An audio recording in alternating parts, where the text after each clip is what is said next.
हमारी पृथ्वी विविधताओं का एक विशाल भंडार है। यहाँ पर कहीं बड़े बड़े हिमालय जैसे ऊंचे पहाड़ हैं तो कहीं पर हजारों फीट गहरे मेरियाना जैसे गर्त, कहीं पर विशाल अमेज़न जैसे जंगल है तो कहीं पर सहारा जैसे मरुस्थल, कहीं पर विशाल पानी के भंडार है तो कहीं पर जमीन के बड़े बड़े भूभाग, कहीं पर उबलता हुआ ज्वालामुखी है तो कहीं पर बर्फ से ढके हुए ग्लेशियर।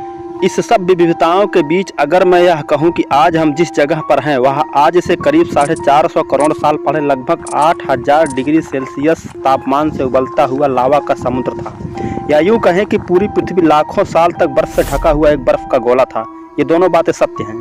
आज हम इस कुछ मिनट के वीडियो में पृथ्वी से जन्म से लेकर अब तक का सफर करने वाले हैं। आज जिस जगह पर हमारा सौर मंडल है वहां आज से करीब 450 करोड़ साल पहले गैस और बादलों का एक विशाल समूह हुआ करता था। वैज्ञानिकों के मुताबिक वहां दूर स्थित एक तारा हुआ करता था। समय के साथ साथ उस तारे की ऊर्जा कम होने लगी, जिससे उसमें सिकुड़न पैदा होने लगी। अत्यधिक सिकुड़न की अवस्था में उस तारे में एक भयंकर विस्फोट हुआ, जिसे वैज्ञानिक भाषा में सुपरनोवा कहते हैं। इसी दौरान इन गैस और धूल के बने बादलों के कण आपस में टकराकर हाइड्रोजन और हीलियम का निर्माण कर रहे थे। ग्रेविटी के चलते हाइड्रोजन और हीलियम निरंतर केंद्र में इकट्ठा होने लगे।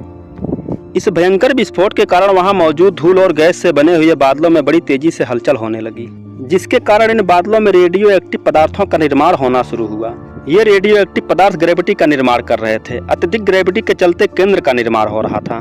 इस तरह केंद्र में अत्यधिक दबाव के कारण एक जबरदस्त विस्फोट होता है, जिसे वैज्ञानिक भाषा में न्यूक्लियर फ्यूजन कहते हैं, जिसके परिणाम स्वरूप एक चमकता और दहकता हुआ हमारे सूरज का निर्माण होता है। इस विस्फोट की वजह से बचे हुए धूल और गैस के बादल एक चपटी डिस्क के आकार में परिवर्तित होकर सूर्य के चारों तरफ चक्कर लगाने लगते हैं। समय के साथ साथ जैसे जैसे वहां के तापमान में गिरावट आने लगी, इसी दौरान वहां मौजूद धूल और गैस के बादल बड़े बड़े चट्टानों में परिवर्तित होने लगे। ये चट्टानें ग्रेविटी के चलते जगह जगह इकट्ठा होने लगे और बड़े बड़े आकार में परिवर्तित होते चले गए, जिसमें बुध, शुक्र, पृथ्वी, मंगल, बृहस्पति और शनि जैसे ग्रहों का निर्माण हुआ।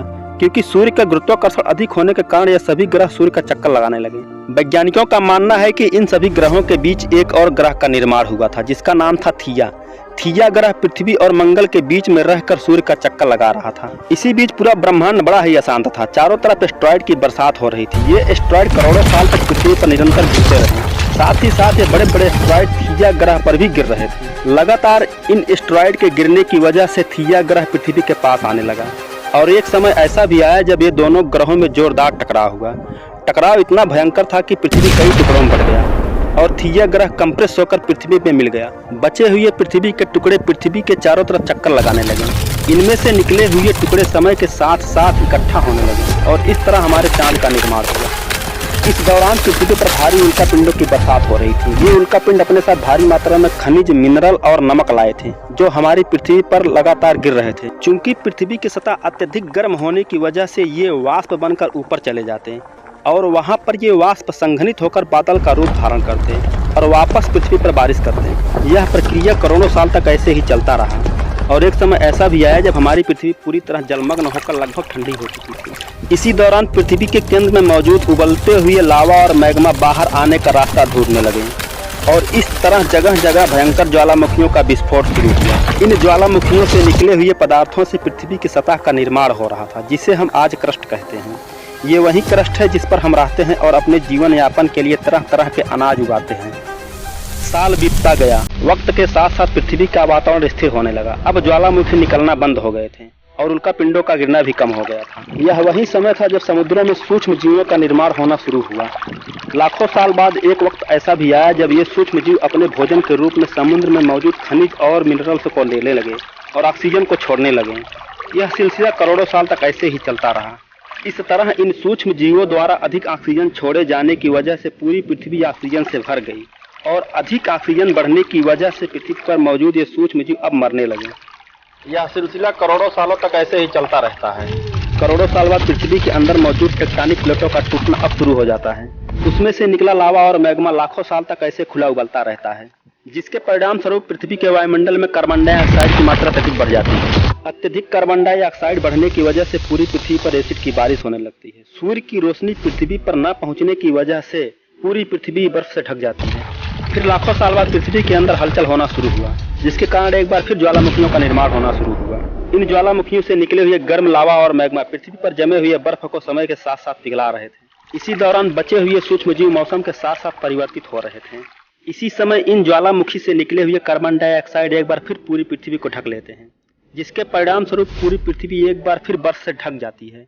इस तरह बार बार बर्फ का जमना और पिघलना जारी रहा। इस बीच समुद्रों में शैवाल रूपी छोटे छोटे पौधों का जन्म होना शुरू हो चुका था और बचे हुए एक कोशिकीय जीव अब अपने आप को बहुकोशिकीय जीव में परिवर्तित कर रहे थे। समय बीतता गया, अब वातावरण में ऑक्सीजन की मात्रा बढ़ने लगी, जिससे ये छोटे छोटे पौधे अब बड़े बड़े वृक्षों में परिवर्तित हो चुके थे। वातावरण के बनने की वजह से पृथ्वी के वायुमंडल की ऊपरी परत पर अब ओजोन परत का निर्माण होना शुरू हो चुका था, जिससे अब सूर्य की हानिकारक किरणें पृथ्वी पर आना बंद हो गईं। अब पृथ्वी पर चारों तरफ घने जंगल और ऊंचे ऊंचे वृक्ष होने लगे। अब सूक्ष्म जीव समुद्री जीव में परिवर्तित हो चुके थे। ये वह समय था जब ये समुद्री जीव अपने जरूरतों को पूरा करने के लिए पहली बार जलाशयों से बाहर आने लगे। वक्त के साथ साथ अब ये जमीन पर भी रहने लगे। लाखों साल बाद इनके शरीर में भारी परिवर्तन होना शुरू हुआ। धीरे धीरे अब ये विशाल प्राणी में बदल चुके थे, जिनकी लंबाई लगभग 30 फीट के लगभग हुआ करती थी, जिन्हें हम डायनासोर कहते हैं। ये जीव समुद्र से लेकर जमीन और आकाश में भी राज किया करते थे। ये प्रजाति लगभग 20 से 25 करोड़ सालों तक इस पृथ्वी पर राज किए थे। उस समय पृथ्वी पर लगभग 22 घंटे का दिन हुआ करता था और पृथ्वी की ज्यादातर जमीनें दो भागों में विभाजित हुआ करती थी, जिसे हम उत्तरी भूभाग को अंगारा और दक्षिणी भूभाग को गोंडवाना लैंड के नाम से जानते थे। और इनके बीच में हुआ करता था विशाल तेथिस सागर। आज से करीब 4.5 से 5 करोड़ साल पहले पृथ्वी के अंदर टेक्टोनिक प्लेटों में भयानक हलचल होना शुरू हुआ, जिसके फलस्वरूप दक्षिण के गोंडवाना लैंड का कुछ भूभाग टूटकर उत्तरी भूभाग से जा टकराया। दोनों भूभाग के आपसी टकराव की वजह से पृथ्वी की सतह पर भारी दबाव उत्पन्न होना शुरू हुआ।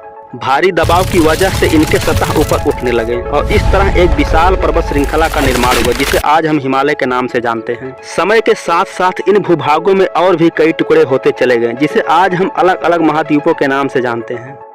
अब ज्यादातर जमीनें समुद्र के संपर्क में आने लगे, जिसकी वजह से पृथ्वी पर चारों तरफ घने जंगल और बड़े बड़े वृक्ष होने लगे। समय बीतता गया, वक्त के साथ साथ अब ये डायनासोर और अधिक विकसित और विशाल होने लगे। उस वक्त पृथ्वी पर सब कुछ सामान्य हो चुका था। अब पृथ्वी पर लगभग 23 घंटे का दिन हुआ करता था, लेकिन प्रकृति को शायद कुछ और ही मंजूर था। आज से करीब 4.5 करोड़ साल पहले सुदूर अंतरिक्ष से लगभग 70 से 80 हजार किलोमीटर प्रति घंटे की स्पीड से और लगभग एवरेस्ट जितना बड़ा एस्टेरॉयड पृथ्वी की तरफ बड़ी तेजी से आगे बढ़ रहा था। देखते ही देखते यह एस्टेरॉयड पृथ्वी के वायुमंडल में प्रवेश कर जाता है। प्रवेश करते ही वायुमंडल में भारी घर्षण की वजह से यह एस्टेरॉयड एक आग के गोले में परिवर्तित हो जाता है, जिसकी वजह से इसमें भयानक रोशनी उत्पन्न हो जाती है। कहते हैं उस रोशनी की चमक मात्र से लगभग पृथ्वी पर रह रहे आधे डायनासोर तुरंत अंधे हो जाते हैं। और जैसे जैसे पृथ्वी की सतह के करीब आ रहा था, वैसे वैसे वायुमंडल के तापमान में भारी वृद्धि हो रही थी। देखते ही देखते यह पृथ्वी की सतह पर जा टकराया।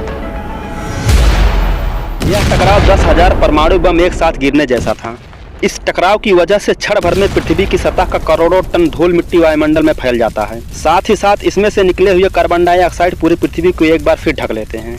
पृथ्वी से टकराते ही वहां मौजूद लगभग 75% डायनासोर क्षण भर में जलकर भाप बन जाते हैं और कुछ बचे हुए डायनासोर अंतरिक्ष में गए हुए करोड़ों टन धूल और मिट्टी आग का गोला बनकर वापस पृथ्वी पर बरसने की वजह से मारे जाते हैं। और जो कुछ शेष रह गए थे वो इसमें से निकले हुए रेडिएशन की वजह से मारे जाते हैं। उस समय पूरी पृथ्वी नर्क बन चुकी थी, चारों तरफ तबाही ही तबाही थी। वायुमंडल में फैले हुए कार्बन डाइऑक्साइड और धूल मिट्टी के कारण पूरी पृथ्वी एक मोटी परत से ढक गई, जिसके कारण सूर्य की रोशनी पृथ्वी तक नहीं पहुंच पाती, जिसके परिणाम स्वरूप पूरी पृथ्वी एक बार फिर बर्फ से ढक गई। इस महाविनाशकारी तबाही में बड़े बड़े जीव सब मारे जाते हैं। बच जाते हैं सिर्फ 15 से 20 किलोग्राम के अंदर वाले जीव, क्योंकि वे अधिकतर जमीन के अंदर हुआ करते थे, जिन्हें हम बाद में मैमल्स कहते हैं और आगे चलकर ही हमारे पूर्वज बनते हैं। इस तरह वक्त बीतता गया। लगभग 80 से 90 हजार साल बाद एक बार फिर पृथ्वी की सतह पर ज्वालामुखियों का निकलना होना शुरू हुआ। ज्वालामुखियों के निकलने की वजह से धरती का तापमान बढ़ने लगा और जल्द ही पृथ्वी की सतह पर फैले हुए सफेद बर्फ पिघलना शुरू हो गए। और एक वक्त ऐसा भी आया जब पूरी पृथ्वी का वायुमंडल सामान्य हो गया। इस बार जो पेड़ पौधे इस तबाही से बच गए थे वो अब अपने आप को बड़ी तेजी से विकसित करने लगे। उस वक्त बचे हुए छोटे जीव भोजन की तलाश में जमीन के अंदर से बाहर निकलना शुरू हो गए थे। इसमें ये जीव एक डाल से दूसरे डाल पर जाने लगे, जिसके कारण इनके शरीर में भारी परिवर्तन होना शुरू हुआ। धीरे धीरे ये जीव एक्स में परिवर्तित होने लगे।